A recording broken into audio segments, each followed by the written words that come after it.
नमस्कार, आप देख रहे हैं न्यूज प्लस 21। मैं हूं आपके साथ प्रियांशा लाजरस। आइए एक नजर डालते हैं देश और दुनिया के बाजार पर। न्यूज प्लस 21 के एक्सक्लूसिव बुलेटिन बाजार हलचल में। आज सोने में शानदार तेजी, 52,000 के करीब पहुंचा सोना। आने वाले दिनों में और बढ़ सकती है कीमत। लगातार दूसरे दिन तेजी में बंद हुआ बाजार। सेंसेक्स 156 अंक चढ़कर 58,222 पर बंद। निफ्टी 17,330 के पार। दशहरे पर जियो का true 5G beta trial Delhi, Mumbai समेत 4 शहरों में लॉन्च की सर्विस।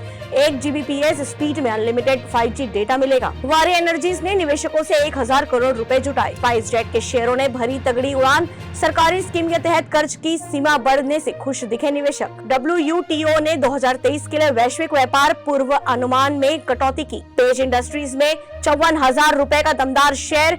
एक साल में 57% रिटर्न के बाद भी नहीं थम रही रैली। शुरुआती कारोबार में अमेरिकी डॉलर के मुकाबले रुपया 4 पैसे गिरकर 81.66 पर आया। कैशलेस इकोनॉमी की तरफ बढ़ता देश। 84% डिजिटल पेमेंट UPI के जरिए।